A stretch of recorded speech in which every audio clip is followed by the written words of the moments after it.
গল্পকরণে আপনারা শুনছেন Henry rider হ্যাগার্ডের লেখা গল্প দ্য বেদরেন এর ৪র্থ পর্ব। আজ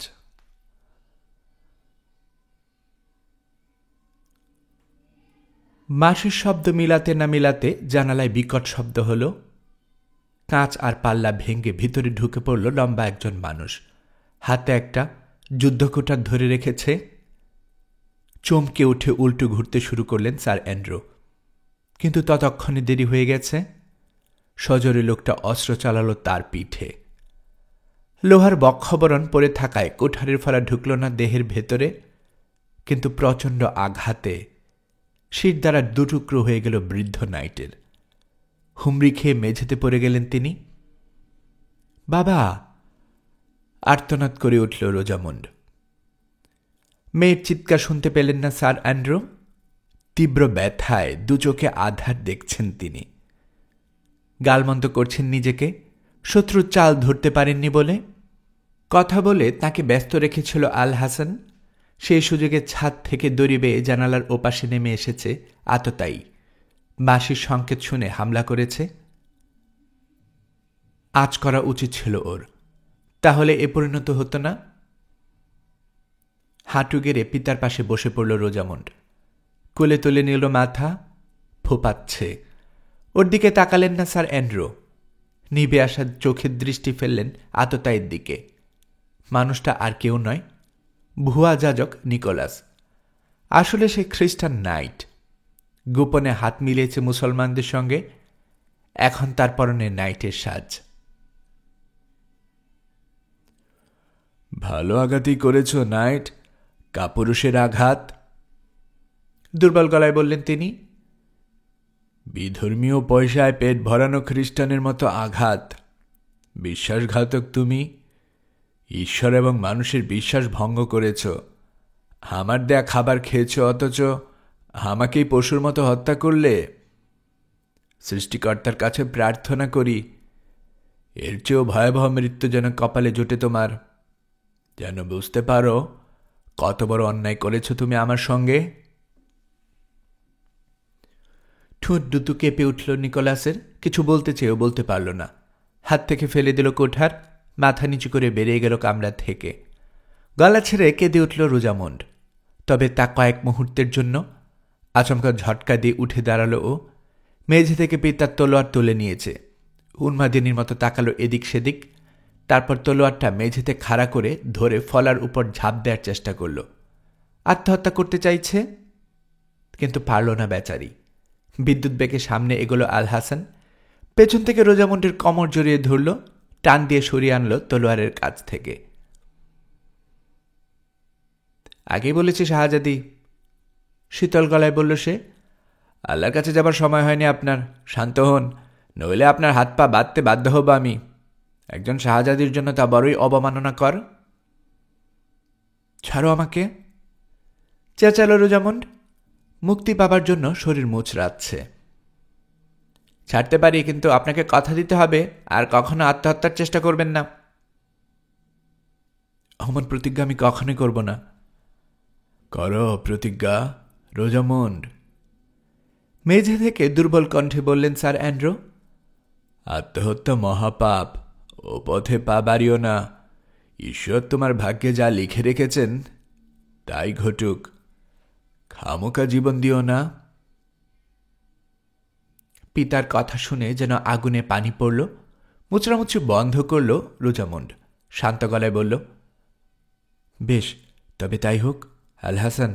আমি কথা দিচ্ছি, আত্মহত্যার চেষ্টা করব না। ওকে ছেড়ে দিয়ে পিছনে গেল আল হাসান। শুনে খুশি হলাম শাহজাদি। এখন থেকে আমরা আপনার গোলাম। রওনা হবার সময় হয়েছে, তৈরি হয়ে নিন। দীর্ঘশ্বাস ফেলল রোজামন্ড। আমি তৈরি আছি আল হাসান। দুঃখিত, এই পোশাকে যেতে পারবেন না। বাইরে ভীষণ ঠান্ডা। আপনার বাকি জামা কাপড় কোথায়? পাশের ঘরে। সঙ্গীতের দিকে তাকিয়ে ইশারা করল আল হাসান। দুজন নিঃশব্দে বেরিয়ে গেল। একটু পর ফিরে এলো। রোজামন্ডের যত জামা কাপড় পেয়েছে সব নিয়ে এসেছে। এমনকি টেবিলের উপর থেকে ওর প্রার্থনার বই আর খাটের উপরে ঝোলানোর রূপার ক্রুশটাও নিয়ে এসেছে। মোটা একটা আলকাল্লা দাও এদিকে, বলল আল হাসান। বাকি সব জিনিস গালিচায় মুড়ে সঙ্গে নিয়ে নাও। বিকেলে স্যার অ্যান্ড্রোর কেনা গালিচাগুলো শেষ পর্যন্ত তার মেয়ের বুচকায় পরিণত হল। রোজামুন্ডের সুবিধের জন্য ওর সমস্ত পোশাক আশাক সঙ্গে নেবার সিদ্ধান্ত নিয়েছে সারাসেনরা। শাহজাদি, আল হাসান বলল, আমার মালিক আপনার মামা বেশ কিছু হীরা জহরত পাঠিয়েছিলেন, বড়ই দামে ওগুলো নিয়ে যাব। মৃত্যু পথযাত্রী পিতার দিকে এক দৃষ্টে তাকিয়ে আছে রোজামুন্ড, মুখ ঘুরাল না, বলল, কি করব ওগুলো দিয়ে? যেখানে আছে সেখানেই থাকুক। আপনার ইচ্ছে আমার জন্য আদেশ। ঠিক আছে, থাকুক ওগুলো, হীরা জহরতের অভাব হবে না আপনার। আমরা তাহলে তৈরি শাহজাদি, আপনার মর্জির অপেক্ষায় আছি। মর্জি? আমার মর্জি? হাহাকার করে উঠল রোজামুন্ড, স্যার অ্যান্ড্রুর দিকে তাকিয়ে কাঁদছে। আমার মর্জি বলে কোনো কিছু কি অস্তিত্ব আছে? দুঃখিত, আমার কিছু করার ছিল না, নরম গলায় বলল আল হাসান। উনি আমার প্রস্তাবে রাজি হলেন না, মৃত্যুকে ডেকে নিলেন। আমি তো তা চাইনি। অবশ্য নিকোলাস যে এত জোরে কোঠার চালাবে তা ভাবতে পারিনি। শুধু বেহুশ করলেই চলত, কিন্তু এখন আর সেসব ভেবে কি লাভ বলুন? আপনি চাইলে আমরা ওকে সঙ্গে নিতে পারি, তবে সত্যকে স্বীকার করে নেয় ভালো। আপনার বাবার সময় ফুরিয়ে এসেছে। চিকিৎসাশাস্ত্রে পড়াশোনা আছে আমার, বুঝতে পারছি ওর কোনো আশা নেই। না, বলে উঠলেন স্যার অ্যান্ড্রো, আমাকে এখানেই রেখে যাও রোজামন্ড। অল্প সময়ের জন্য হলেও আমাদের বিচ্ছেদ হওয়া দরকার। আয়বের মেয়েকে চুরি করে এনেছিলাম আমি, এখন তার ছেলে আমার মেয়েকে চুরি করে নিয়ে যাচ্ছে। নিয়তি বিধান এটা। যাও মেয়ে, ঈশ্বরের উপর আস্থা রাখো, কখনো ধর্ম ত্যাগ করো না।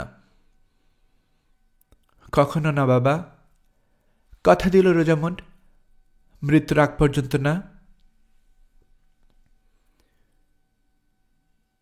নিশ্চিন্তে থাকতে পারেন, আল হাসান বললেন।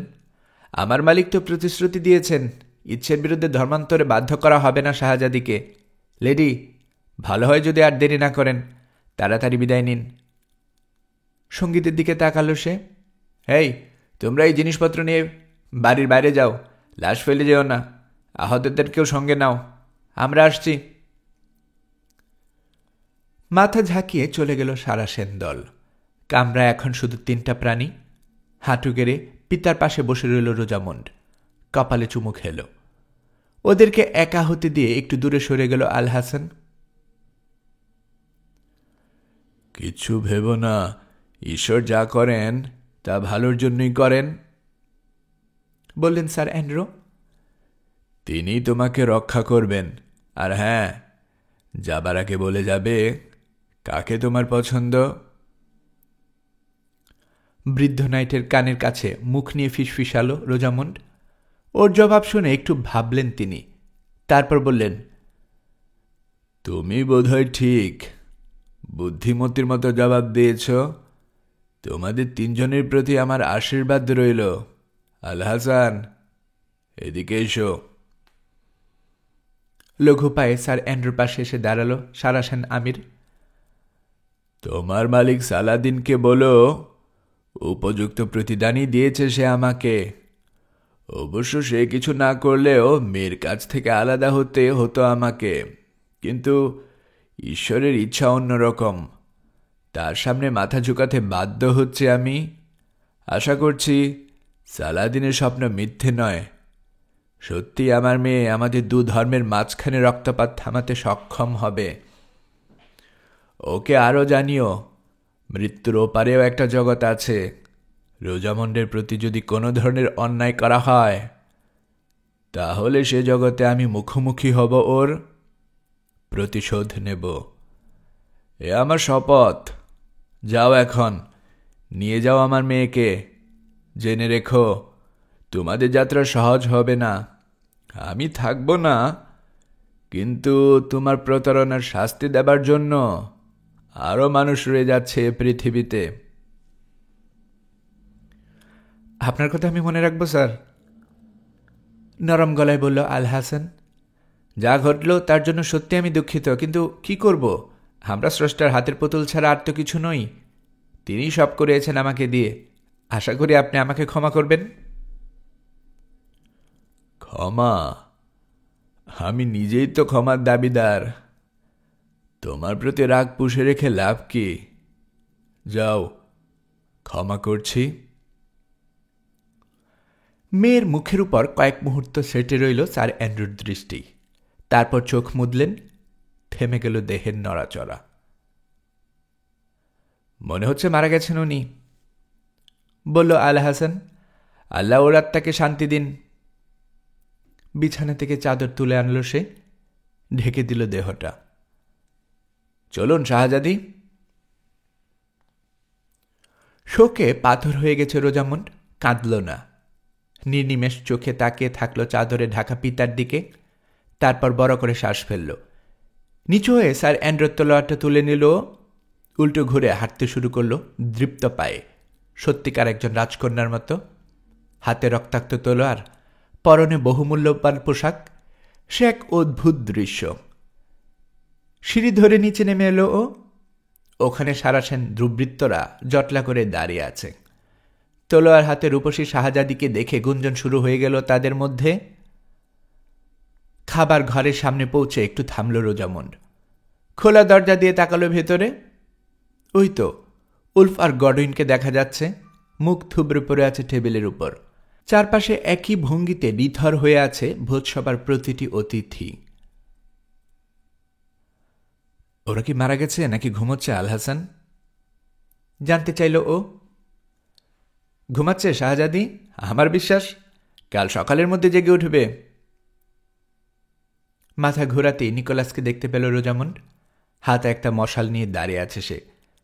কাঁপা কাঁপা শিখায় তার চেহারাতে অশুভ একটা ছায়া খেলা করছে। ওর হাতে মশাল কেন? আপনি বেরিয়ে যাবার অপেক্ষা করছি লেডি, বলল নিকোলাস। তারপর বাড়িতে আগুন ধরাবো। কি? চমকে উঠল রোজামুন্ড। ঝট করে ফিরল সারাসান আমিরের দিকে। আল হাসান, এই কি মহান সুলতান সালাদিনের নীতি? ঘুমন্ত অসহায় একদল মানুষকে আগুনে পুড়িয়ে হত্যা করা? না, আমি বেঁচে থাকতে তা হতে দেব না। আদেশ দিচ্ছি, আমি তোমাকে আদেশ দিচ্ছি, হ্যাঁ, সালাদিনের বংশধর হিসেবে। মশাল কেড়ে নাও ওই লোকের হাত থেকে, নিভিয়ে দাও। এমন নোংরা কাজের কথা আর কখনো চিন্তাও করবে না তোমরা। কি? প্রায় চেঁচিয়ে উঠল নিকোলাস। নাইটদেরকে বাঁচাতে দেব যাতে আমাদের পিছনে হিংস্র নেকড়ের মতো ধাওয়া করতে পারে? এমন পাগলামের কোনো মানে হয় না। খামোশ, গর্জে উঠল আল হাসান। বুঝে শুনে কথা বলো নিকোলাস। এখানে তুমি কারো মালিক নও, বরং টাকার লোভে ধর্ম বিসর্জন দেয় এক বেঈমান। শাহজাদির ইচ্ছে আমাদের জন্য আদেশ। পিছু নিতে দাও নাইটদেরকে। শত্রুর মুখোমুখি হতে ভয় পাই না আমরা। নিজের অনুচরের দিকে ফিরল।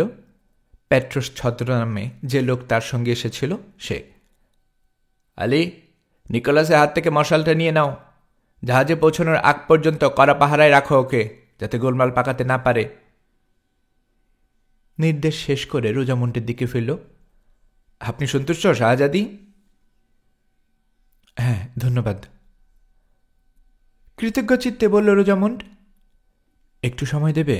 আমি একটা স্মৃতিচিহ্ন দিয়ে যেতে চাই আমাদের ভাইদেরকে। নিশ্চয়ই, তাড়াতাড়ি করুন। খাবার ঘরে ঢুকে পড়ল রোজামুন্ড। প্রধান টেবিলের সামনে গিয়ে গলা থেকে খুলে নিল ক্রুশ বসানো সোনার চেইনটা। গায়ের জোরে স্যার অ্যান্ড্রোর তলোয়ার খাড়া করে গেঁথে দিল টেবিলের উপর। তার গায়ে জড়িয়ে দিল চেইন।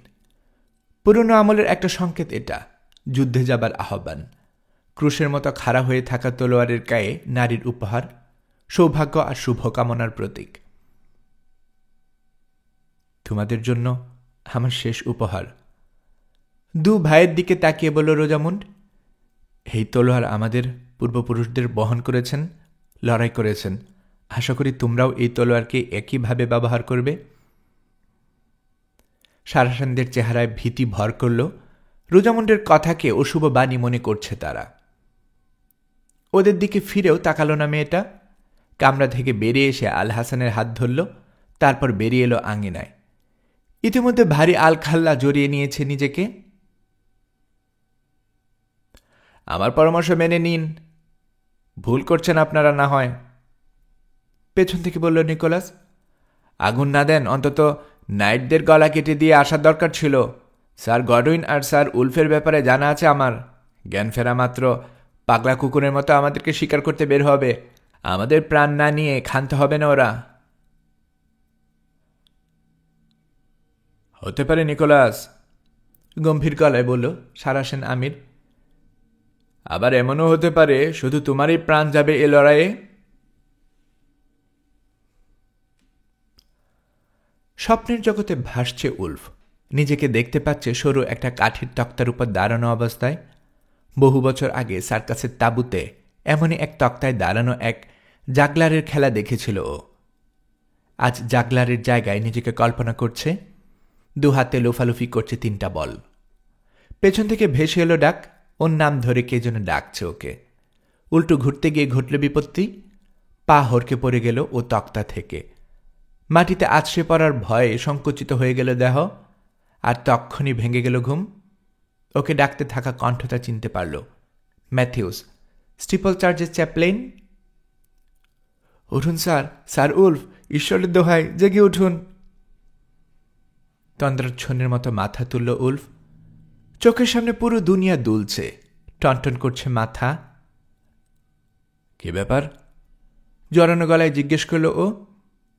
মরণ স্যার উলফ, এখানে শয়তানের পা পড়েছে। ও দুটো সাধারণত কাঁধে কাঁধ মিলিয়ে চলে। সোজা হলো উলফ। তেষ্টা পেয়েছে, পানি খাবো। একজন চাকরানি এগিয়ে গেল, স্লথ গতি, চোখ আধ বোঝা, একটা পেয়ালা বাড়িয়ে ধরল। পানি খেতে খেতে চারপাশে চোখ বোলালো উলফ। সবার একই দশা, হেলে দুলে হাঁটছে ভৃত্যরা, কামরায় বাতি জ্বালছে, বাইরে এখনো আলো ফোটেনি। পানি খেয়ে একটু ভালো বোধ করল উলফ। সঙ্গে সঙ্গে দৃষ্টি আটকে গেল টেবিলের মাঝখানে। এ কি? বিস্মিত গলায় বলল, চাচার তলোয়ার আর রোজামুন্ডের গলার চেইন, রক্তমাখা। চ্যাপলেন, লেডি রোজামুন্ড কোথায়? জানি না, মাথা নাড়ালেন ম্যাথিউস। জ্ঞান ফেরার পর থেকে ওকে দেখিনি আমরা কেউ। বাড়ি কোথাও নেই। উপরতলায় স্যার অ্যান্ড্রু পড়ে আছেন, মারা গেছেন কিংবা যাচ্ছেন। হায় ঈশ্বর, আমাদেরকে বিষ খাওয়ানো হয়েছে। এই দেখুন। চারপাশে সবাইকে দেখালেন তিনি। শয়তানের পাল্লায় পড়েছিলাম আমরা। শয়তান? লাফ দিয়ে উঠে দাঁড়ালো উলফ। ও, আপনি জর্জিয়াসের কথা বলছেন? বিষ মেশানো মদ খাইয়েছে ও আমাদেরকে, বললেন চ্যাপলেন। তারপরে অপহরণ করে নিয়ে গেছে লেডি রোজামনকে। স্থবির হয়ে গেল উলফ। নিয়ে গেছে? রোজামনকে নিয়ে গেছে, আর আমরা এক বিন্দু বাধা দিতে পারলাম না? পরে পরে ঘুমালাম। হা যিশু, কিভাবে ঘটল এমন ঘটনা? কেন তার আগে আমার মরণ হল না? হতাশায় মুখ ঢাকল ও। কয়েক মুহূর্ত পর আচমকা সোজা হল তরুণ নাইট। ক্রোধে উন্মুক্ত হয়ে গেছে, চেঁচালো, এই হ্যাঁ মাতালের দল, তোমরা এখনো হেলে দুলে দুধ চলছ কেন? ঘরের মালিকেনকে উঠিয়ে নিয়ে গেল, আর তোমরা কিনা বসে বসে আঙ্গুল চুষছ। কি হয়েছে ভাই? দুর্বল একটা কণ্ঠ ভেসে এলো পেছন থেকে। এমন খেপেছ কেন? গডউইন? জ্ঞান ফিরেছে ওর। লাল হয়ে যাওয়া চোখ মেলে তাকাচ্ছে উলফের দিকে। কয়েক মুহূর্ত পর ও দেখতে পেল টেবিলে গাঁথা তলোয়ারটা। আরে, বলে উঠল গডউইন, চাচার তলোয়ারটা না? সঙ্গে রোজামুন্ডের চেইন আর ক্রুশ, এগুলো এখানে কেন? রোজামুন্ড নেই গডউইন। হাহাকার বেরোলো উলফের গলা দিয়ে। ওকে ধরে নিয়ে গেছে। মানে? চ্যাপলিন, সব খুলে বলো ওকে। গর্ডনের কাছে পরিস্থিতি ব্যাখ্যা করল ম্যাথিউস। তার কথা শেষ হতেই উলফ বলল, বুঝতে পারছো অবস্থা? আমাদের শপথের মুখে চুলকানি পড়েছে। রোজামনকে রক্ষা করতে পারিনি, উল্টো নাক ডাকিয়ে ঘুমিয়েছি। এ লজ্জা কোথায় রাখি? ইচ্ছে করছে আত্মহত্যা করি। না, শান্ত গলায় বলল গর্ডউইন। মরব না আমরা, তাতে কি লাভ হবে রোজামুন্ডের? আমরা বাঁচব, ওকে উদ্ধার করব। যদি না পারি তখন না হয় মৃত্যুর কথা ভেবে দেখা যাবে। প্রলাপ বকছ তুমি, বিরক্ত গলায় বলল উলফ। সালাদিনের হাত থেকে ওকে উদ্ধার করবে তা কি সম্ভব? পানি খাও, তাতে যদি বুদ্ধি খোলে। ওর বাড়িয়ে ধরা পানির গ্লাসের দিকে তাকালো না গডউইন। ম্যাথিউসকে বলল, চ্যাপলিন, চাচা কোথায়? উপরে, ওর কামরায়। ভাইয়ের হাত ধরে টান দিল গডউইন। চলো। মশাল নিয়ে ছুটল দুজনে। একটু পরেই স্যার অ্যান্ড্রুর কামরায় পা রাখল। দরজার সামনে রক্ত জমাট বেঁধে আছে, এখনো পুরোপুরি শুকোয়নি। বুড়ো মানুষটা ভালোই লড়াই করেছে, মন্তব্য করল উলফ। আর আমরা কিনা ঘুমিয়েছি। ওর কণ্ঠ শুনেই নড়ে উঠল চাদরে ঢাকা দেহটা। তলা থেকে ভাঙা ভাঙা গলায় জিজ্ঞেস করা হলো, কে ওখানে? উলফ, গডউইন, তোমরা? চাচা! প্রায় চেঁচিয়ে উঠল দু ভাই। তাড়াতাড়ি বৃদ্ধ নাইটের কাছে গিয়ে বসল। চাদর সরিয়ে উন্মুক্ত করল মুখ। রক্ত সরে গিয়ে মরার মতো সাদা হয়ে গেছে তার অ্যান্ড্রোর চেহারা। শ্বাস ফেলছেন অতি কষ্টে। বললেন, কিচ্ছু বলো না, শুধু আমার কথা শুনে যাও। রোজামুনকে ধরে নিয়ে গেছে সালাউদ্দিনের লোকেরা। আমরা জানি চাচা, বলল গডউইন। নিশ্চিন্তে থাকুন, খুব শীঘ্রই ওদেরকে ধাওয়া করব আমরা। আপনি বিশ্রাম নিন। অনেক দেরি হয়ে গেছে, এখন আর ধাওয়া করে ওদেরকে ধরতে পারবে না। আটঘাট বেঁধে এসেছিল ওরা, এতক্ষণে সাগরে পৌঁছে গেছে। বড় করে শ্বাস নিলেন স্যার অ্যান্ড্রু। আর বাধা দিও না, মনোযোগ দিয়ে আমার কথা শোনো। প্যালেস্টাইনে যেতে হবে তোমাদেরকে। আমার সিন্ধুকে টাকা আছে, ওখান থেকে পথ খরচা নিয়ে যেও। শুধু তোমরা দুজনে যাবে, আর কেউ না, বুঝেছ? কাউকে বিশ্বাস করো না। গডউইন, আমার হাতের আংটিটা খুলে নাও। জ্যাবেলের কথা বলেছি তোমাদেরকে আমি। লেবাননের মাসায়েফে থাকে, পাহাড়ি উপজাতির সর্দার। ওকে খুঁজে বের করে আংটিটা দেখিও। মনে করে দিও স্যার অ্যান্ড্রু ডার্সির কাছে ওর প্রতিশ্রুতির কথা। যদি কেউ তোমাদেরকে সাহায্য করতে পারে, তাহলে সে এই জ্যাবেল।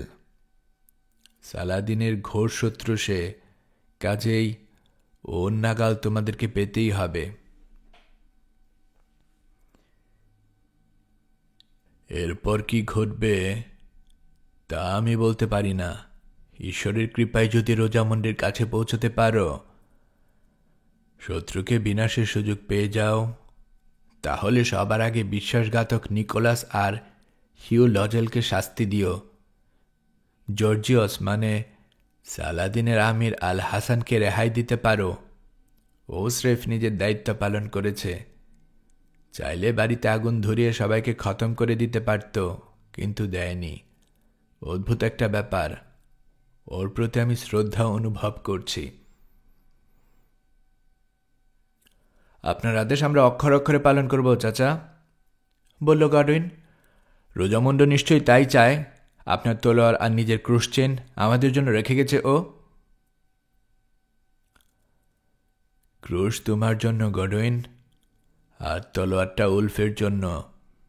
ঈশ্বর এবং আমাদের পরিবারের নামে রওনা হয়ে যাও, ফিরিয়ে আনো ওকে। কাঁধে কাঁধ মিলিয়ে চলতে হবে তোমাদেরকে। কঠিন পরীক্ষা দিতে হবে। শুভকামনা রইল। অন্য ভুবন থেকে তোমাদের উপর নজর রাখব আমি। বিদায়। বিড়বিড় করে স্রষ্টার নাম জপলেন স্যার অ্যান্ড্রু। তারপর চিরকালের মতো চোখ মুদলেন। হাঁটু গেড়ে প্রার্থনা করল দু ভাই, তারপর উঠে দাঁড়াল। চাচার মৃত্যুকে আমরা বৃথা যেতে দেব না, দৃঢ় গলায় বলল উলফ। দরকার হলে মরব, কিন্তু প্রতিশোধ নিয়ে ছাড়ব। গডউইন কিছু বলল না। ওর দৃষ্টি আটকে গেছে টেবিলের উপর পড়ে থাকা কাগজের টুকরোর উপর। কাছে গিয়ে হাতে তুলে নিল। আরে, এ দেখছি রোজামুন্ডের লেখা।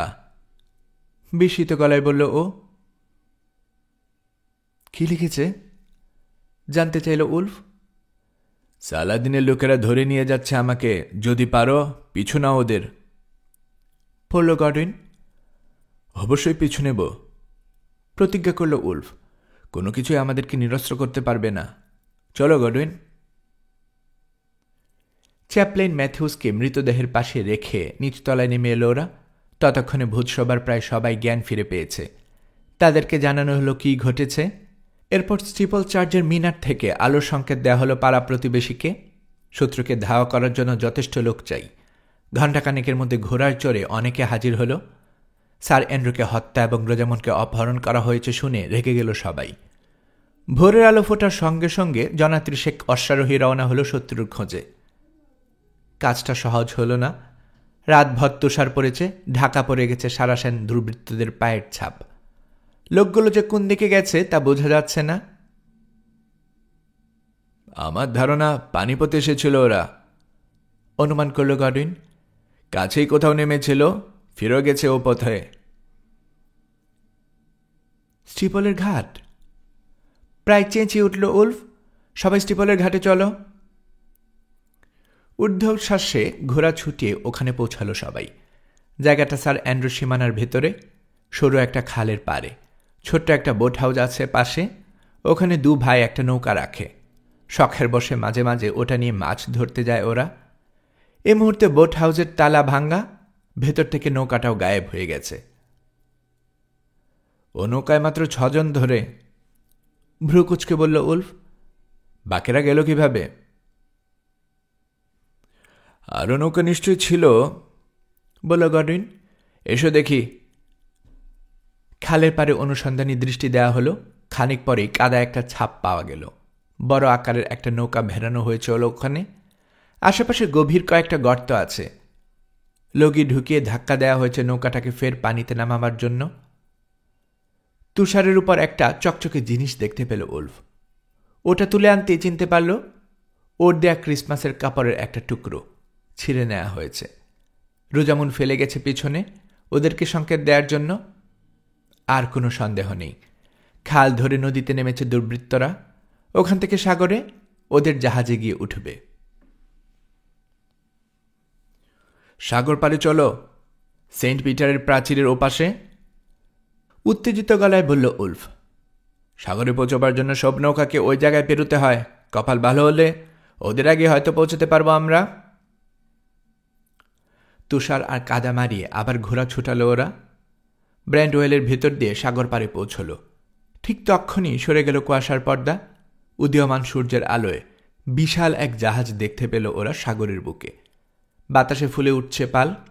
গতি বাড়াবার জন্য একই সঙ্গে বৈঠা চালানো হচ্ছে। দেরি করে ফেলেছে ওরা। জাহাজটাকে থামাবার উপায় নেই। পাটাতনে দাঁড়িয়ে আছে বেশ কয়েকজন মানুষ।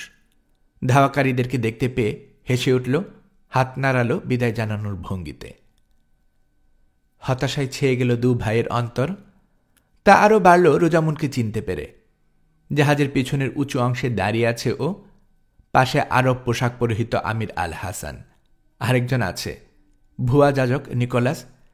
এই মুহূর্তে তার পরনে নাইটের সাজ। উলফ আর গডউইনকে দেখতে পেয়ে চেঁচিয়ে উঠল রোজামুন্ড। ছুটে গেল রেলিংয়ের পাশে। পানিতে ঝাঁপ দেবার ইচ্ছে, কিন্তু ওকে ব্যর্থ করে দিল আল হাসান। রোজামুন্ডকে পেছন থেকে জাপটে ধরল সে। টেনে সরিয়ে আনল রেলিংয়ের পাশ থেকে। ঘোড়া নিয়ে পানির কিনারা পর্যন্ত চলে গেল উলফ। চিৎকার করে বলল, ভয় পেও না রোজামুন্ড, আমরা আসছি, খুব শীঘ্রই আসছি। ওর এই আশ্বাস রোজামুন্ড শুনতে পেল কি না পেল না তা বোঝা গেল না। টানা হেঁচড়া করে ওকে দুজনে সারাসেন নাবিক নিয়ে গেছে জাহাজের ভেতরে। মেয়েটা দৃষ্টিসীমানা থেকে অদৃশ্য হয়ে যেতেই রেলিংয়ের কাছে এসে দাঁড়ালো আল হাসান। মাথা নিচু করে সালাম দিল। তারপর উল্টো ঘুরে চলে গেল জাহাজের অভ্যন্তরে। ধীরে ধীরে ছোট হয়ে এলো জাহাজ, দিগন্তে অদৃশ্য হয়ে গেল। শেষ মুহূর্ত পর্যন্ত স্থির হয়ে রইল উলফ আর গডউইন। যতক্ষণ দেখা গেল সালাদিনের পতাকা জাহাজের মাস্তুলের উপরে পতপত করে উঠছে ওটা।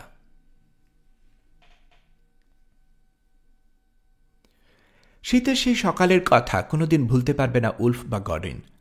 সাগর পাড়ে অসহায়ের মতো দাঁড়িয়ে থাকা ছাড়া আর কিছু করার ছিল না দু ভাইয়ের। রোজামুনকে নিয়ে সালাদিনের জাহাজ চলে গেছে, ওটাকে ধাওয়া করার কোনো উপায় ছিল না। অগত্যা হার মেনে নিয়েছিল ওরা, সঙ্গে আসা লোকজনকে বিদায় দিয়েছিল, তারপর ফিরে এসেছিল হল অব স্টিপলে। ধীরে ধীরে জানা গেল শত্রুদের সমস্ত কৌশল। আসলে কিছুই হয়নি জর্জিয়াস জাহাজের, হাল নষ্ট হবার অজুহাতে ওটাকে আনা হয়েছিল সাউথমিনিস্টারে। ক্রিসমাসের সন্ধ্যায় নোঙ্গর তোলে ওটা নদীর মুখে, সৈকতে 3 মাইল দূরে এসে অবস্থান নেয়। বড় একটা নৌকায় চড়ে এরপর 30 জন লোক নদীর উজানে স্টিপলের ঘাটে এসে নামে। হল অব স্টিপলের চারপাশে গাছগাছালির আড়ালে আশ্রয় নেয় ওরা। পরে জর্জিয়াস ওরফে আল হাসানের সংকেত পেয়ে নিকোলাসের নেতৃত্বে হামলা চালায়। রোজামুনকে অপহরণের পর আবার ওরা ওই নৌকাতে চড়েই ফিরে যায় জাহাজে। উলফ আর গডউইনের মাছ ধরা নৌকাটা নিয়েছিল দলের আহত নিহতদেরকে বহন করার সুবিধার্থে। রাতের আধারে অবশ্য ওদেরকে বেশ ঝামেলা পোহাতে হয়েছে। নদীর 2 জায়গায় ওদের নৌকা চড়ে আটকে যাবার চিহ্ন দেখা গেছে। তবে তারপরেও নিকোলাসের দক্ষতায় ভোরের আলো ফুটবার আগেই পালিয়ে যেতে সক্ষম হয় ওরা। তারপরের ঘটনা তো পাঠকদের জানা আছেই। যাই হোক, 2 দিন পর সমাহিত করা হলো স্যার অ্যান্ড্রোকে। স্ট্যানগেট মঠের গোরস্থানে চিরনিদ্রায় শায়িত হলেন তিনি, আপন ভাই উলফ আর গডউইনের পিতার পাশে। তার উইল পড়া হলো। জানা গেল 2 ভাইপোকে সামান্য সম্পত্তি দান করেছেন তিনি। চাকর বাকর আর ঘনিষ্ঠজনদের জন্য রেখে গেছেন কিছু উপহার। এছাড়া বাকি সমস্ত সম্পত্তি দিয়ে গেছেন নিজের মেয়ে রোজামুনকে। উইলে নির্দেশ দেওয়া হয়েছে যতদিন না রোজামুন্ডির বিয়ে হয় ততদিন উলফ আর গডউইন সম্পত্তির দেখাশোনা করবে। সম্পত্তির পেছনে সময় নষ্ট করার ইচ্ছে ছিল না 2 ভাইয়ের। যত দ্রুত সম্ভব রোজামুনকে উদ্ধারের জন্য বেরিয়ে পড়তে চেয়েছিল। তাই স্ট্যানগেটের প্রায়র ব্রায়ানকে তত্ত্বাবধানে সবকিছু ছেড়ে দিয়েছে ওরা। সালাদিনের পাঠানো দামি রত্নগুলো তুলে দেওয়া হয়েছে তার হাতে। দুজনে উইলও তৈরি করেছে, কারণ অভিযান থেকে ওরা যে ফিরে আসবে তার সম্ভাবনা ক্ষীণ। সবশেষে প্রায়রের আশীর্বাদ নিয়ে এক সকালে লন্ডনের উদ্দেশ্যে যাত্রা করেছে ওরা। স্টিপল পাহাড়ের মাথায় পৌঁছে ক্ষণিকের জন্য থেমেছিল দুজনে। উল্টো ঘুরে তাকিয়েছিল বাড়ির দিকে। উত্তরে উত্তল সাগর, দক্ষিণে মেইনল্যান্ডের প্যারিস চোখে পড়েছে। দেখা গেছে স্টিপল ক্রিকের সরু ধারা, ছোট বড় নৌকা চলছে তার মাঝ দিয়ে। সবকিছুর মাঝখানে হল অব স্টিপল মাথা উঁচু করে দাঁড়িয়ে আছে। বাড়িটাকে ঘিরে রেখেছে নানা রকম গাছের সারি আর স্টিপল চার্চ। দীর্ঘশ্বাস বেরিয়ে এসেছে 2 ভাইয়ের বুক চিরে। ওখানেই এত বছর ছিল ওরা, ওখানেই বড় হয়েছে। আর কখনো কি ফেরা হবে বাড়িতে? মহাপরাক্রমশালী সুলতান সালাহদ্দিনের বিপক্ষে লড়ে কি বেঁচে থাকা সম্ভব কারো পক্ষে? জানে না ওরা, কিন্তু এতটুকু বুঝতে পারছিল রোজামুন্ডের কাছে মৃত্যু পথযাত্রী চাচার কাছে দেয়া প্রতিশ্রুতি রক্ষা করতেই হবে। তাতে মৃত্যু এলে আসুক, সাহসে বুক বেঁধে আবার সামনে তাকিয়েছিল ওরা। চলতে শুরু করেছিল। এরপর বেশ কয়েক মাস কেটে গেছে। জুলাইয়ের এক উত্তপ্ত সকালে সিরিয় উপকূলে দেখা মিলল পুরনো ধাঁচের এক সওদাগরি জাহাজের। সেন্ট জর্জ উপসাগরের পানি কেটে অলস ভঙ্গিতে এগিয়ে চলছে। সাইপ্রাস থেকে আসছে ওটা দূরত্ব 100 মাইলেরও নয়, কিন্তু সময় লেগে গেছে পাক্কা 6 দিন। ঝড় বাদলের কবলে পড়েনি। বছরের এ সময় ঝড়ের প্রকোপ থাকে না। সমস্যা হয়েছে বাতাস নিয়ে। বায়ুপ্রবাহ এত দুর্বল ছিল যে পাল খাটিয়ে আসতে পারেনি জাহাজটা। বৈঠা বাইতে হয়েছে প্রায় পুরো রাস্তা। তারপরও বিপদ আপদ ছাড়া গন্তব্যে পৌঁছতে পেরেছে বলে আরোহীরা 2 হাতে তুলে ধন্যবাদ জানালো সৃষ্টিকর্তাকে। জাহাজে যাত্রীদের মধ্যে বেশিরভাগই হচ্ছে প্রাচ্য সওদাগর এবং তাদের ভৃত্য। অল্প সংখ্যক তীর্থযাত্রীও আছে।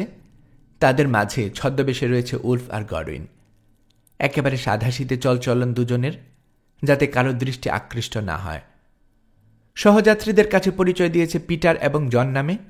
লিঙ্কন শহরে বাড়ি, ওখানে ছোটখাটো একটা এস্টেটের মালিক। পবিত্র ভূমিতে তীর্থযাত্রা করতে যাবে, পাপমোচন করবে, স্বর্গীয় পিতামাতার জন্য ঈশ্বরের কৃপা চাইবে। এই গল্প অবিশ্বাস করেনি কেউই। ঠাট্টার ছলে বরং ওদেরকে সেন্ট পিটার আর সেন্ট জন বলে ডাকছে 2 ভাইকে। এই মুহূর্তে জাহাজের গুলোয়ের কাছে বসে আছে ওরা। গসপেল পড়ছে। গডউইনের হাতে আরবি অনুবাদ, উলফেরটা ল্যাটিন সংস্করণ। আর অ্যান্ড্রো আর রোজামন্ডের কাছে আরবি শিখেছে দুই ভাই বহু বছর আগে, কিন্তু চর্চার অভাবে শিক্ষায় মরিচা ধরেছে। বিদ্যাটা ঝালিয়ে নেবে বলে মনস্থির করেছে ওরা। জাহাজে এক যাজকের সঙ্গে পরিচয় হয়েছে। ভদ্রলোক বহুদিন থেকে প্রাচ্যে অবস্থান করছেন। আরবির পণ্ডিত, তার তত্ত্বাবধানে অনুশীলন করে চলেছে দুজনে, সামান্য টাকার বিনিময়ে। এর পাশাপাশি আরবি বইও পড়তে শুরু করেছে গডউইন। জাহাজ থেকে নামার আগেই ভাষাটার খুঁটিনাটি আয়ত্ত করে নেবার ইচ্ছে। বই বন্ধ করো ভাই, বলে উঠল উলফ। লেবাননে এসে পড়েছি অবশেষে। হাত তুলে দিগন্ত দেখাল। কুয়াশার চাদর ফুঁড়ে মাথা তুলে রেখেছে ছোট বড় অসংখ্য পাহাড় চূড়া। কি যে ভালো লাগছে ডাঙ্গা দেখতে পেয়ে। জাহাজের পাল আর দড়ি দ্বারা দেখতে দেখতে হাঁপিয়ে উঠেছি। আহ, বলল গডউইন। প্রতিশ্রুত ভূমি। কি প্রতিশ্রুতি অপেক্ষা করছে কে জানে। স্বগোক্তি করল উলফ। কাজে নামার সময় এসেছে শেষ পর্যন্ত, কিন্তু কিভাবে যে কি করব তাই বুঝতে পারছি না। সময়ই তা বলে দেবে। আপাতত চাচার নির্দেশ অনুসরণ করতে হবে আমাদেরকে। খুঁজে বের করতে হবে শেখ জেবেলকে। ঠোঁটের উপর আঙ্গুল তুলে চুপ থাকার ইশারা করল উলফ। একদল সওদাগর বেরিয়ে এসেছে পাটাতনের উপর। রেলিংয়ের কাছে গিয়ে ভিড় জমাল। পবিত্র ভূমির দর্শন পেয়ে ধন্য হতে চায়। প্রার্থনায় মেতে উঠল অনেকে। কাছেই দাঁড়িয়ে আছে টমাস নামে এক সওদাগর। ইপস উইচে বাড়ি। দু ভাইয়ের সঙ্গে ইতিমধ্যে পরিচয় হয়েছে তার, মোটামুটি ঘনিষ্ঠতা হয়েছে। তার পাশে গিয়ে দাঁড়ালো দুজনে, গল্প জুড়ে দিল। টমাস আগেও এসেছে এ এলাকায়, নানা রকম কাহিনী শোনাতে শুরু করল। দূরের একটা পাহাড় দেখিয়ে বলল, সলোমনের মহামন্দিরের জন্য ওখান থেকে নাকি টায়ারের রাজা হিরাম কাঠ সংগ্রহ করেছিল। আপনি গেছেন কখনো ওখানে? জিজ্ঞেস করল উলফ। ব্যবসার কাজে গেছে একবার, জানালো টমাস। ওই যে ওখান পর্যন্ত। বরফের মুকুট পরা উত্তরের এক পর্বতশৃঙ্গ দেখালো সে। এর চেয়ে বেশি দূর কেউ যেতে পারে না। কেন? কৌতূহলী কণ্ঠে প্রশ্ন করল গডউইন। কারণ পর্বতের ওপার থেকে শেখ আল জেবেলের রাজত্ব, গম্ভীর গলায় জবাব দিল টমাস। অনুমতি ছাড়া সারাসেন বা খ্রিস্টান কেউ সেখানে পা রাখতে পারে না। কেন? অনুমতি ছাড়া ওখানে গেলে কি হয়? ভ্রুকুচকে দু ভাইয়ের দিকে তাকালো টমাস। মনে হচ্ছে জেবেল সম্পর্কে কিছু জানো না তোমরা যুবক। জানলে এমন প্রশ্ন করতে না।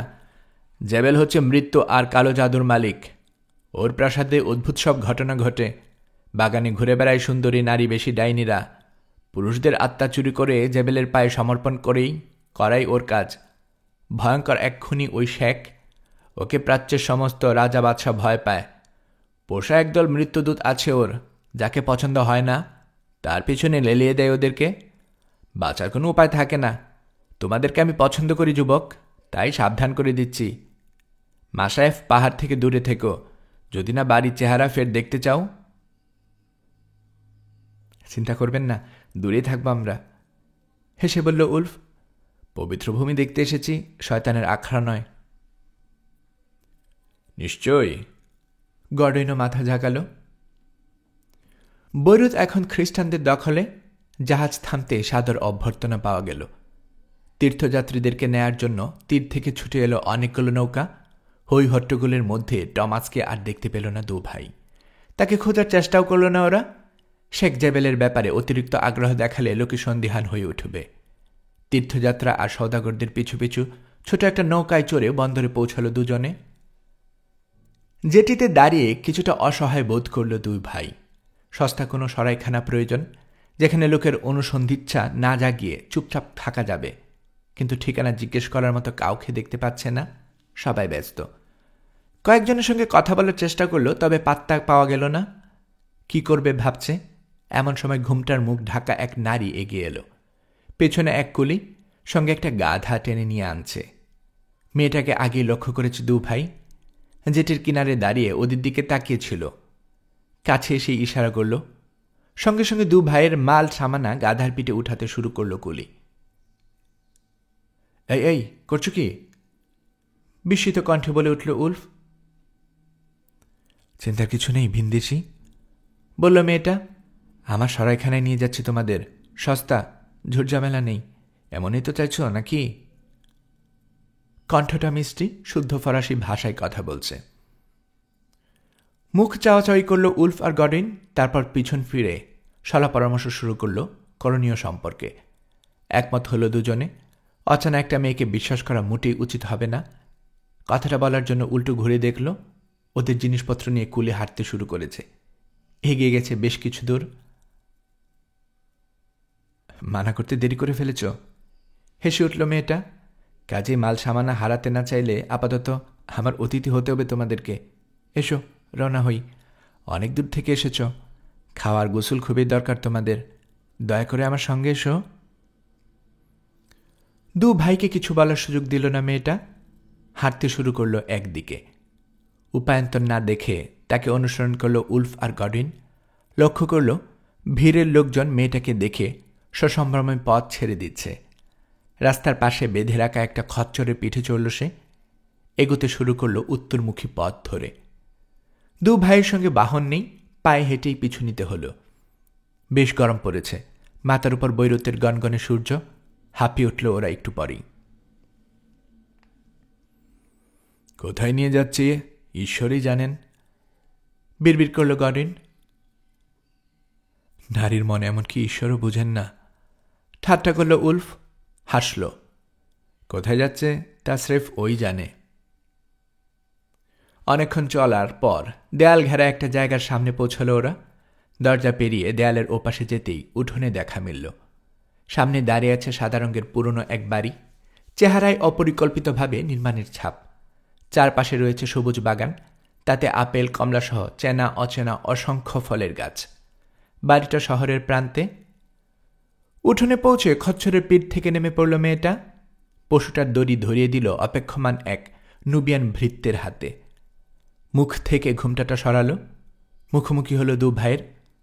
অপরূপ সুন্দর এক মুখ, টলটলে চোখ, ভরাট গাল, তাতে ছোট্ট একটা তিল, মুদির ঠোঁট আর মাথা ভরা কালো চুল। সেই সঙ্গে নিখুঁত দেহবল্লরী মিলিয়ে সব পুরুষের আরাধ্য এক দেবী বলা চলে। বয়সও বেশি নয়, বড় জোর 25। প্রাচ্য দেশের মেয়েদের তুলনায় চামড়া অনেক বেশি ফর্সা। আমার এই গরিবখানা তীর্থযাত্রী আর সওদাগরদের জন্য, বলল সে। সম্ভ্রান্ত 2 নাইটের জন্য মোটেই উপযুক্ত নয়, তারপরও তোমাদেরকে স্বাগত জানাচ্ছি। কথা বলার ফাঁকে তীক্ষ্ণ চোখে দেখছে 2 দার্সিকে। আমরা নাইট নই, বলল গডিন। সাধারণ মানুষ। পবিত্র ভূমিতে তীর্থযাত্রায় এসেছি। এখানকার ভাড়া কত? জবাব না দিয়ে নিজের কুলির দিকে তাকালো মেয়েটা। মালপত্র নিয়ে সে ওদের আগেই পৌঁছে গেছে। আরবিতে বলল, এই ভিনদেশীরা সত্যি কথা বলছে না। তাতে তোমার কি? একটু রাগে সুরে বলল কুলি। গাধার পিঠ থেকে বোচকা নামাতে ব্যস্ত সে। টাকা পেলেই তো হলো। কত কিসিমের পাগল ছাগল আসে এদেশে, যা নয় তা সাজার চেষ্টা করে, আর তুমি কিনা ওদেরকে খুঁজে খুঁজে বের করো। কেন? তা কেবল তুমিই জানো। যত সব। পাগল হোক বা সুস্থ, এরা সম্ভ্রান্ত ঘরের মানুষ। শান্ত গলায় বলল মেয়েটা। তারপর তাকালো 2 ভাইয়ের দিকে। ফরাসিতে বলল, যা বলছিলাম, ভদ্রমহোদয়গণ, আমার বাড়ি নাইটদের উপযুক্ত নয়, তাই থাকার ব্যাপারে যদি আপত্তি না থাকে খুব অল্প ভাড়া চাইব। টাকার একটা অঙ্ক বলল সে। আমরা রাজি, মাথা ঝাঁকালো গডিন। বলতে গেলে জোর করে নিয়ে এসেছো আমাদেরকে। আশা করি অন্যায় সুযোগ নেবে না। যতটুকু সম্ভব খাতির যত্ন করো আমাদের। অবশ্যই, খাতির যত্নের কমতে হবে না, মানে এই ভাড়ায় যতটুকু করা সম্ভব আর কি। কুলিকে কত দেব? ওটা আমাকে সামলাতে দিন। লোক ভালো না, তোমরা দাম দস্তর করতে গেলে গলাকাটা ভাড়া চাইবে। পরের কয়েক মিনিট বাক যুদ্ধ চলল কুলি আর মেয়েটার মধ্যে। ওর প্রস্তাব মানতে রাজি না লোকটা। অনেক বেশি টাকা চাইছে, কিন্তু মেয়েটাও নাছোড়বান্দা, কথা না পেরে বেটা গালাগাল শুরু করে দিল। আমার আগে বোঝা উচিত ছিল, বিধবা মাসুদা, বলল কলি। গুপ্তচর কোথাকার, নিজের স্বার্থসিদ্ধির জন্য ভাড়া করেছ আমাকে, আর এখন পক্ষ নিচ্ছ ওই 2 খ্রিস্টানের, আলজেবেলের সন্তান। আমার মতো একজন সাচ্চা বিশ্বাসীকে ঠকাচ্ছ 2 বিধর্মীর হয়ে। কথাটা শোনার সঙ্গে সঙ্গে স্থির হয়ে গেল মাসুদা নামের মেয়েটা। গডউইনের মনে হলো যেন ফনা ফেলেছে এক বিষাক্ত নাগিনী। হিসিয়ে উঠে বলল, কার নাম উচ্চারণ করলে তুমি? মৃত্যুর প্রভুর নাম? ওর দৃষ্টির সামনে কুকড়ে গেল কলি। আমাকে মাফ করো মাসুদা, ভুলে গিয়েছিলাম তুমি খ্রিস্টান। খ্রিস্টানদেরই তো পক্ষ নেবে। যে টাকা ছাড়ছ তা দিয়ে আমার গাধার একটা নলাও কেনা যাবে না, কিন্তু আপত্তি নেই, দয়া করে বিদায় করো আমাকে, যাতে 2-4টা ভালো খদ্দের ধরতে পারি। শান্ত ভঙ্গিতে লোকটার হাতে কয়েকটা মুদ্রা তুলে দিল মাসুদা। তারপর শীতল গলায় বলল, যাও, আর হ্যাঁ, যদি প্রাণের মায়া থাকে তাহলে মুখের লাগাম টানতে শেখো, ঠিক আছে? জি জি মাসুদা। কাঁপতে কাঁপতে চলে গেল কলি। গডউইন আর উলফ বুঝতে পারল এই মেয়ে সাধারণ কেউ নয়। সাধারণ কোনো সরাইখানার মালিকের এমন দাপট থাকে না। কলি লোকটা চোখের আড়ালে যাওয়া পর্যন্ত অপেক্ষা করল মাসুদা। তারপর ফিরল 2 ভাইয়ের দিকে। বলল, মাফ চাইছি, কিন্তু ওর সঙ্গে দুর্ব্যবহার না করে উপায় ছিল না। এই সারসেন কুলিরগুলো হারামির একশেষ। খ্রিস্টান দেখলে ভালো 10 গুণ বাড়িয়ে দেয়। তোমাদেরকে দেখেও বোধহয় ধোকা দিয়েছে। ভেবেছে সাধারণ তীর্থযাত্রী নয়। 2জন নাইটে দেখা পেয়েছে, যেমন ঢোলালালা আলখাল্লার তলার বর্ম আর তলোয়ার পরে আছো তোমরা। কল্পনার কাকে বলে, তাই না? হেসে উঠল সে। কিন্তু কথাটা শুনে থমকে গেল 2 ভাই। ঠাট্টার ছলে হলেও সত্যি বলছে মাসুদা। আসলেই আলখাল্লার তলায় বর্ম আর তলোয়ার আছে ওদের। গডউইনের দিকে তাকালো মাসুদা। কপালের কাটা দাগের উপর আটকে গেছে দৃষ্টি। দাগের দুপাশে পেকে গেছে বেশ কয়েকটা চুল। এসেক্সের বাঁধের উপর রোজামনকে বাঁচাবার সময় ওখানে তলোয়ারের ঘা পড়েছিল। নিজের অজান্তেই ওখানে হাত চলে গেল গডউইনের। ওই দাগটাও কিন্তু বিভ্রান্তিতে ফেলে দেবে যে কাউকে, হালকা গলায় বলল মাসুদা। শুধুমাত্র বীর নাইটদের শরীরেই এমন আঘাত দেখা যায়। অবশ্য সিঁড়িতে আছাড় খেয়েও এমন আঘাত হতে পারে কপালে, তাই না? আর কিছু বলবে তুমি? থমথমে গলায় বলল উলফ। না না। তাড়াতাড়ি নিজেকে সামলে নিল মাসুদা।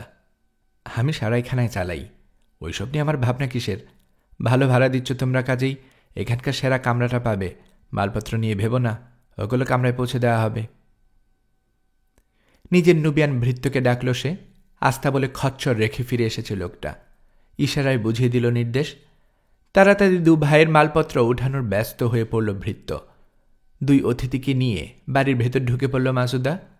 দীর্ঘ একটা প্যাসেজ পেরিয়ে বড় একটা কামরায় এসে ঢুকল। চমৎকারভাবে সাজানো হয়েছে ওটা।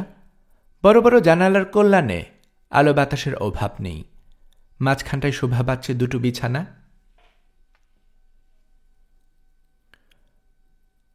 কামরা পছন্দ হয়েছে কিনা জানতে চাইল মাসুদা। জবাবে গডউইন বলল, হয়েছে। শুনে খুশি হলাম। মাসুদা বলল, নিশ্চিন্তে থাকতে পারো এখানে। বিধবা মাসুদার সরাইখানা সম্পূর্ণ নিরাপদ, চুরিচামারির ভয় নেই। ভালো কথা, তোমাদের নাম কিন্তু জানা হলো না। পিটার আর জন। অদ্ভুত তো, পিটার আর জন পা রেখেছে সেন্ট পিটার আর সেন্ট জনের দেশে, এবং সৌভাগ্যবশত তীরে পা রাখতে না রাখতেই মাসুদার হাতে অপহৃত হয়েছে। ওর মুখের কথা কেড়ে নিয়ে টিটকিরি মারল উলফ। ভাগ্য নিয়ে পরে আলোচনা করা যাবে স্যার, হাসল মাসুদা। তুমি কি পিটার নাকি জন? জন। মনে রেখো, পিটারের কপালে সাদা চুল আছে। চিহ্ন থাকা ভালো হলো। তোমরা তো বোধহয় যমজ, তাই না? দাঁড়াও, ভালো করে দেখি। পিটারের কপালে সাদা চুল, চোখের রং খয়েরি, জনের চোখ নীল। 2জনের মধ্যে জন ভালো যোদ্ধা, মানে তীর্থযাত্রীরা যদি যোদ্ধা হয় আর কি। হাতের বেশি তাই বলছে। তবে পিটারের জ্ঞান বেশি, হাবভাবে পাণ্ডিত্য দেখতে পাচ্ছি। না, 2জনের মধ্যে থেকে একজনকে বেছে নেওয়া কঠিন। থাক সে কথা, তোমাদের নিশ্চয়ই খিদে পেয়েছে, আমি খাবারের আয়োজন করছি। চলে গেল মাসুদা। অদ্ভুত মেয়ে, মন্তব্য করল উলফ। আমার পছন্দ হয়েছে, আমাদেরকে চমৎকারভাবে জালে আটকেছে। কেন সেটাই বুঝতে পারছি না। আমার ধারণা তোমাকে ওর মনে ধরেছে গডউইন। তাতে ভালোই হলো, কাজে লাগানো যাবে ওকে। তবে ব্যাপারটা বেশি দূর গড়াতে দিও না। মেয়েটাকে বিপজ্জনক বলে মনে হচ্ছে আমার। ওই কুলে ওকে গুপ্তচর বলে ডাকছিল। কথাটা সত্যি হলে অবাক হব না। কিছু বলার জন্য ভাইয়ের দিকে ফিরল গডউইন, কিন্তু সুযোগ পেল না। তার আগেই বাইরে থেকে ভেসে এলো মাসুদার কণ্ঠ। প্রিয় পিটার আর জন, তোমাদেরকে বলতে ভুলে গেছি, এ বাড়িতে আস্তে কথা বলো। দরজার উপরে বাতাসে আসা যাওয়ার জন্য জাফরি আছে, ওখান দিয়ে সব শোনা যায়। ভয়ের কিছু নেই। জনের গলা শুনেছি আমি, তবে কি বলেছে তা বুঝতে পারছি না। মুখ কালো হয়ে গেল উলফের। ভৃত্য ওদের মালামাল নিয়ে এসেছে। সেখান থেকে পরিষ্কার জামা কাপড় বের করল দুজনে। জাহাজে পানির সংকট ছিল বলে গোসল করতে পারেনি, গা ভর্তি ময়লা। তাই সরাইখানায় গোসলখানায় গা ডলে ডলে গোসল করল। পোশাক বদলাবার পর আশ্চর্য এক স্বস্তি অনুভব করল ওর দেহ মনে। নুবিয়ান ভৃত্যের পিছু পিছু ঘণ্টাখানেক পর একটা বড় কামরায় ঢুকল দু ভাই। মেঝেতে তক্তপোষ বিছানো হয়েছে, ওখানে ওদেরকে বসবার ইঙ্গিত করে কামরা থেকে বেরিয়ে গেল লোকটা। কিছুক্ষণের মধ্যে মাসুদা সহ ফিরে এলো সে। দুজনেই হাতে খাবারের ট্রে, তাতে পাত্র ভরা খাবার আর থালা বাসন। দুই অতিথির সামনে নামিয়ে রাখা হলো ওগুলো। মাসুদা অনুরোধ করল ওদেরকে খেতে। ঝোলে ভরা পাত্রে কি আছে জানতে চাইল উলফ। মাসুদা জানালো ওটা মাছ। মাথা ঝাঁকিয়ে খেতে শুরু করলো দু ভাই। মাছের পর ভেড়ার মাংস এলো, তারপর এলো মুরগির মাংস, তারপরে মিষ্টি পিঠা আর ফলমূল। রাক্ষসের মতো খেলো উলফ আর গডউইন। জাহাজে নোনা মাংস আর শুকনো বিস্কিট ছাড়া কিছু পেটে পড়েনি ওদের অনেক দিন। কিন্তু এক পর্যায়ে ওরাও হার মানতে বাধ্য হল। হাত তুলে ক্ষমা চাইল মাসুদার কাছে, আর খেতে পারবে না। একটু মদ অন্তত চেখে দেখো, হাসি মুখে বলল মাসুদা। দু ভাইয়ের মগ ভরে দিল লেবাননের সুমিষ্ট মদ দিয়ে। অগত্যা মগে চুমুক দিল দুজনে। ভৃত্যকে একটু থালা বাসন নিয়ে যেতে বলল মাসুদা। তারপর মেতে উঠল গল্পে। জানতে চাইল অতিথিদের আগামী 2-4 দিনের পরিকল্পনা কি। তেমন কিছু না, বলল গডউইন। বিশ্রাম নেব বলে ভাবছি, আশপাশটাও ঘুরে ফিরে দেখব। সম্ভব হলে 2টো ভালো ঘোড়া কিনতে চাই। ঘোড়া? আমি সাহায্য করতে পারবো তোমাদেরকে, মাসুদা বলল। ঘোড়া চড়ে কোথায় যেতে চাও? খোলা জানালা দিয়ে বাইরে ইশারা করল উলফ। ওই যে ওইদিকে, প্রকৃতি দেখব। লেবাননের গাছপালা আর পাহাড় দেখা শখ আমাদের। পাহাড় সারির দিকে তাকিয়ে আতকে উঠল মাসুদা। ওই পাহাড়ে যাবে? মাথা খারাপ হয়েছে তোমাদের? মোটে নিরাপদ নয় ওই জায়গা। জঙ্গলি জানোয়ার আছে, হিংস্র মানুষ আছে ওখানে, নির্ঘাত খুন হয়ে যাবে। ওভাবে বলছো কেন? ভ্রু কোচকালো উলফ। ওই পার্বত্য এলাকার রাজার সঙ্গে খ্রিস্টানদের গোলমাল চলছে। তোমাদেরকে দেখতে পেলেই সে খতম করে দেবে। কে এই রাজা? নাম কি? চারপাশে চকিত দৃষ্টি বোলালো মাসুদা, যেন কেউ শুনতে না পায় এমনভাবে ফিসফিসালো। সিনান। সিনান, বলল গডউইন। আমরা তো শুনেছি ওর নাম জেবেল। একটু অবাক হয়ে দু ভাইয়ের দিকে তাকালো মাসুদা। বলল, 2টো নামই ডাকা হয় তাকে, কিন্তু তোমরা আল জেবেল সম্পর্কে কি জানো? কিছু না, মাসায়েফের পাহাড়ে থাকে বলে শুনেছি, ওখানে যেতে চাই আমরা। সত্যি পাগল হয়ে গেছ? বিড়বিড় করল মাসুদা। উঠে দাঁড়ালো দু ভাই। উলফ বলল, কিছু মনে করো না, আমরা একটু বাইরে যাব। নিশ্চয়ই, তাড়াতাড়ি বলল মাসুদা। দাঁড়াও, আমার চাকরটাকে সঙ্গী দিয়ে দিচ্ছি। নতুন মানুষের জন্য বৈরুতের রাস্তাঘাটে একাকে বেরোনো ভালো নয়। পথ হারাতে পারো, পড়তে পারো চোর ডাকাতের কবলেও। একটু থামল সে, তারপর অর্থপূর্ণ কণ্ঠে জিজ্ঞেস করল, এখানকার দুর্গে যাবে? বেশ কজন ইংরেজ নাইট থাকেন ওখানে, যাজকও আছে, তীর্থের ব্যাপারে নির্দেশনা নিতে পারবে। ধন্যবাদ, বলল গডউইন। তবে এমন উঁচু একজনের সান্নিধ্য পাবার উপযুক্ত নই আমরা। একটা কথা জিজ্ঞেস করি, তুমি আমাদের দিকে এভাবে তাকাচ্ছ কেন? দীর্ঘশ্বাস ফেলো মাসুদা। আমি বুঝতে পারছি না স্যার পিটার আর স্যার জন সামান্য এক বিধবার কাছে মিথ্যে বলে লাভ কি?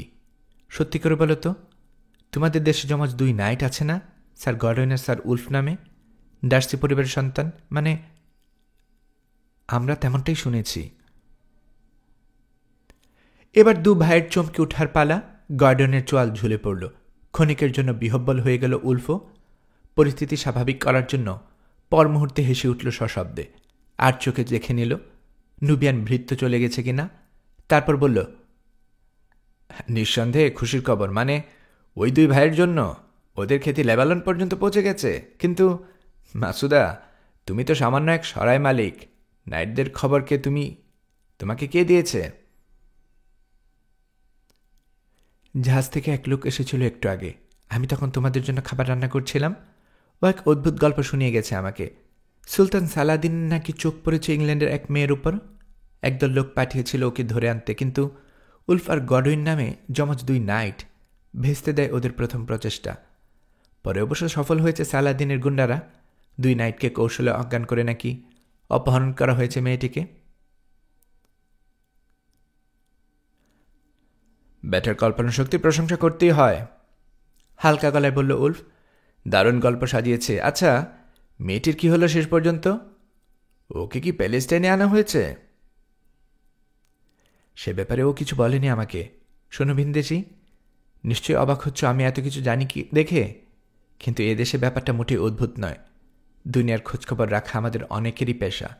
কেন ভেবেছিলে অমন 2 বিখ্যাত নাইটের পক্ষে সবার চোখ এড়িয়ে সাগর কিংবা ডাঙ্গা চলাফেরা করা সম্ভব? একবারও ভাবনি এদের উপর নজর রাখার জন্য পিছনে কেউ রয়ে যেতে পারে? যত কিছুই হোক, সালাদিন কিংবা তার আমির কেউই বোকা নয়। নিশ্চিন্ত থাকতে পারো, আমি যা জানি ওরাও তা জানে। প্রশ্ন উঠতে পারে কেন এসব বলছি। জবাবটা খুবই সাধারণ। বীরত্বের পূজারী আমি। যারা একটি মেয়েকে বাঁচানোর জন্য নিজের জীবন বাজি রাখতে পারে তাদের শ্রদ্ধা করি।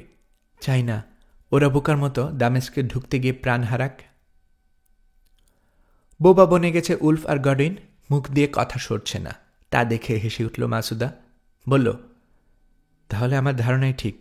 ভালোই বোকা বানিয়েছি তোমাদেরকে। বোকা বানিয়েছ? তোতলালো উলফ। মানে? মিথ্যা কথা বলেছি এতক্ষণ তোমাদেরকে। ভয়ের কিছু নেই। ফাঁদ পাতা হয়নি তোমাদের জন্য। বন্দরে কারো অপেক্ষায় দাঁড়িয়েছিলাম না আমি। ইংল্যান্ড থেকে বৈরুত পর্যন্ত কেউ অনুসরণ করেনি তোমাদেরকে। ওগুলো বলেছি তোমাদের প্রতিক্রিয়া দেখার জন্য। আসলে তোমরা যখন গোসলখানায় ছিলে তখন কামরায় তল্লাশি চালিয়েছি আমি। কয়েকটা বই পেয়েছি, তাতে পিটার আর জনের পাশাপাশি ভিন্ন নাম লেখা ছিল। একটা তলোয়ার দেখেছি, তাতে ডার্সি পরিবারের প্রতীক খোদাই করা আছে। একে অন্যকে উলফ আর গডউইন বলে ডাকছিলে, তাও শুনেছি আড়ি পেতে। বুঝতেই পারছ, সত্যিকার পরিচয় আজ করতে পেরে মোটেই কষ্ট হয়নি আমার। মনে হচ্ছে জালে আটকা পড়া মাছি আমরা। ভাইয়ের দিকে তাকিয়ে তিক্ত গলায় বলল উলফ। আর এই মাসুদা হচ্ছে সে জালের মাকড়সা। কি করা যায় গডউইন? ওর সঙ্গে বন্ধুত্ব পাতব? তাতে আমাদের উপকার হবে কি না সেটাই কথা, থমথমে গলায় বলল গডউইন।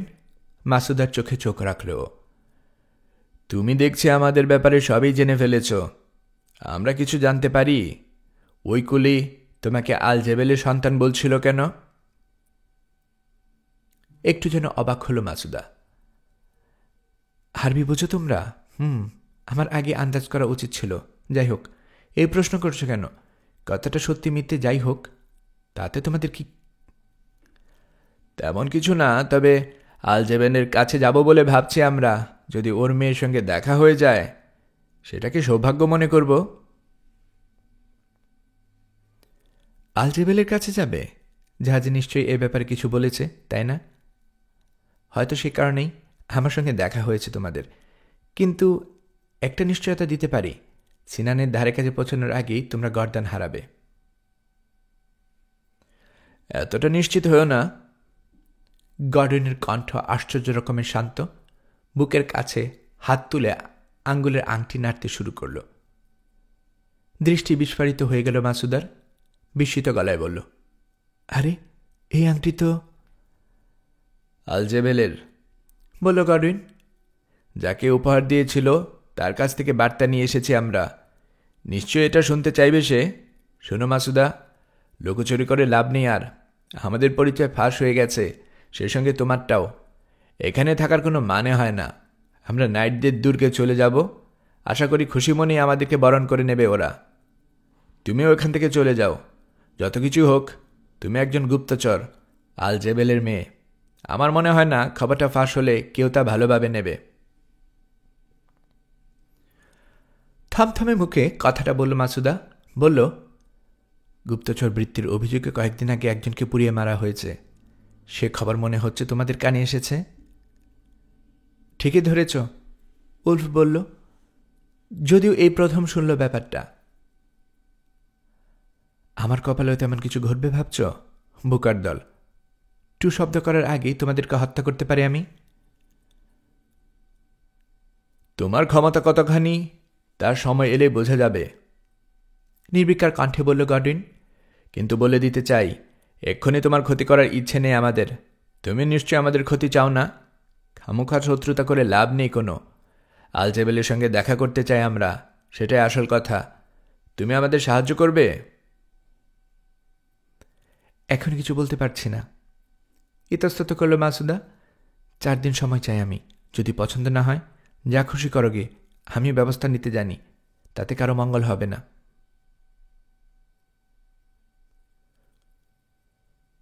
ধরো আমরা তোমাকে বিশ্বাস করলাম, তারপর যে বেইমানি করে বসবে না তার নিশ্চয়তা কি? সন্দিহান গলায় জিজ্ঞেস করল উলফ। আমার মুখের কথার উপর আস্থা রাখতে হবে তোমাদেরকে, বলল মাসুদা। মাসুদা কখনো কারো কথায় বরখালাপ করে না।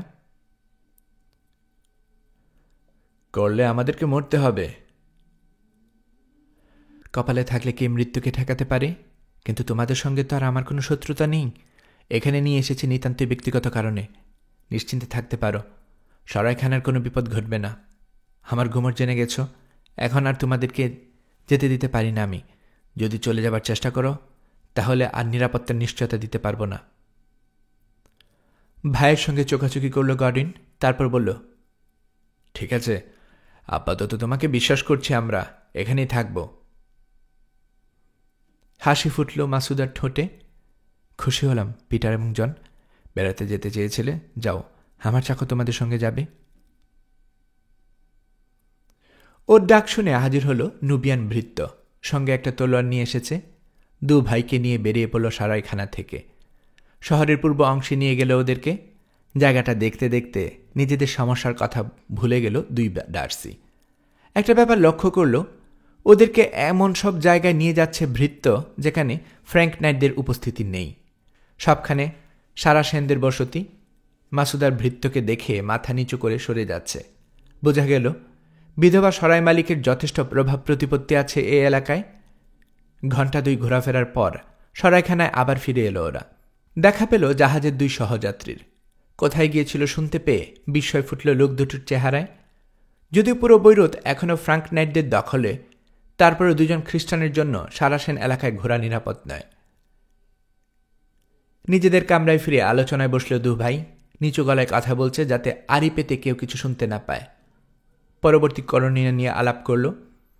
একটা ব্যাপার পরিষ্কার, ওদের অভিযানের কথা ফাঁস হয়ে গেছে। সালাদিনের কানে এখনও এই খবর না গেলেও খুব শীঘ্রই যে যাবে তাতে কোনো সন্দেহ নেই। জেরুজালেমের খ্রিস্টান নেতাদের কাছ থেকে কোনো ধরনের সাহায্য আশা করা যায় না। শান্তি চলছে, এর মাঝে কেউ কোনো পদক্ষেপ নিলে ফের যুদ্ধ বেঁধে যাবে। কিন্তু লড়াইয়ের জন্য মোটেই প্রস্তুত নয় খ্রিস্টান বাহিনী। সালাদিনের ভাগ্নির পিছনে 2 ডার্সির ছোটাছুটি কেউ পছন্দ করবে না। ধরা পড়লে হয় কয়েদখানায় নিক্ষেপ করা হবে, নয়তো জাহাজে তুলে ফেরত পাঠানো হবে ইংল্যান্ডে। হ্যাঁ, চেষ্টা করলে 2 জনের পক্ষেই দামেস্কে পৌঁছানো সম্ভব, কিন্তু তারপর সালাদিন তৈরি থাকবে ওদের জন্য। শহরে ঢোকা মাত্র খুন করে ফেলতে পারে কিংবা আটক করে মারতে পারে তিলে তিলে। যতই আলোচনা করল ততই হতাশা বাড়ল। শেষ পর্যন্ত গডিন বলল, ভাই, যদিও বিপজ্জনক, তবু আমার মনে হয় আলজেবেলের কাছে যাওয়া উচিত আমাদের। যখন সমস্ত রাস্তায় কাটা বিছানো, তখন কোনটা বেছে নিচ্ছি তাতে কি বা এসে যায়? ভালো বলেছ, একমত হলো উলফ। অনিশ্চয়তায় ভোগার কোনো মানে হয় না। চাচার নির্দেশে অনুসরণ করি। তাছাড়া আলজেবেলের দেখা পাওয়ায় আপাতত সহজ বলে মনে হচ্ছে। মাসুদা সম্ভবত সাহায্য করবে আমাদেরকে। যদি তা করতে গিয়ে মারা পড়ি, কোনো দুঃখ থাকবে না, জানব চেষ্টার কোনো ত্রুটি ছিল না আমাদের। কি বলো? তাহলে ওই কথাই রইল।